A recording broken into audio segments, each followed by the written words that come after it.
好來，鄉親啊，繼續來看民進黨6連敗高雄市議員陳明德，昨哦，這個叫我投地檢署是大動作去引導來搜索，啊，陳明德本人毛紅帶去問筆錄，來看這個報道。確定整體的過去，我們的回饋區都是一定是有一個比例。民進黨高雄市議員陳明德針對興達電廠的回饋金提出質詢，即馬講。疑似牽涉到北高雄羅德太陽能供電廠的抽頭案、甲繪圖的清運案，和檢方調去問。林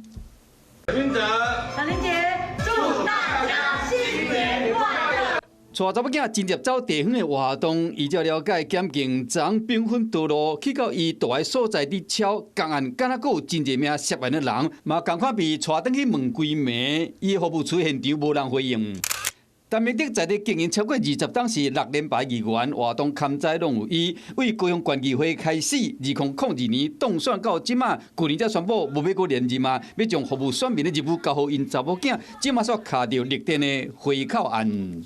我想是為了高雄的建設發展，我們都是要全力據理力爭啊！哈。陳明德主要政見之一，就是推動綠能的產業發展，即馬敢若去卡到供電案。